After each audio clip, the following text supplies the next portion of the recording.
আমি নিতুর জন্য একটা না 100 তাজমহল বানাইতে পারি।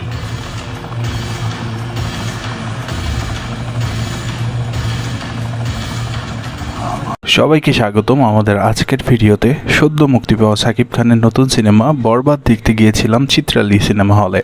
কেমন লাগলো সিনেমা, কেমন ছিল অভিজ্ঞতা, সব কিছুই জানাবো আজকের ভিডিওতে। সিনেমা হলে যাওয়ার পর প্রথম যে বিষয়টা আমাদের দৃষ্টি কাড়ে তা হলো টিকিটের দাম। টিকিটে স্পষ্টভাবে 150 টাকা লেখা থাকলেও প্রত্যেকের কাছ থেকে 200 টাকা করে নেওয়া হয়েছে। এই বিষয়টি আমরা যখন জানতে চেয়েছিলাম একজন স্টাফের কাছে, তখন তিনি বললেন ঢাকার হেড অফিস থেকে নির্দেশনা এসেছে 200 টাকা করে দেওয়ার জন্য। এটা বেশ দুঃখজনক এবং দর্শকদের জন্য হতাশাজনক।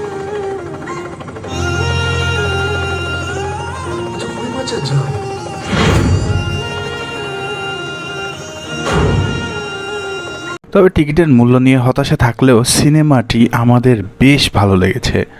অনেক দিন পর বাংলা সিনেমায় আসল মজা উপভোগ করতে পেরেছি।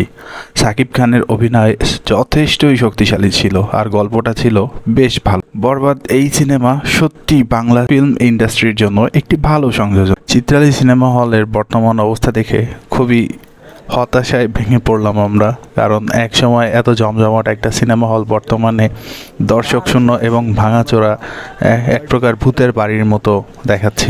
বাংলার সিনেমা প্রেমীরা এখনও এখানে আসছে, এটা দেখে বেশ ভালো লাগলো। সব মিলিয়ে বরবাদ সিনেমার অভিজ্ঞতা আমাদের জন্য দারুণ ছিল, যদিও টিকিটের দামের বিষয়টা এক ধরনের সন্তোষ তৈরি করেছে। আপনারা যদি সিনেমাটি দেখে থাকেন কেমন লেগেছে কমেন্টে জানাবেন, আর যদি না দেখে থাকেন তাহলে কি দেখার পরিকল্পনা আছে? আমাদের জানা মতে একমাত্র চিত্রালী সিনেমা হলেই খুলনায় দেখাচ্ছে এই সিনেমাটি।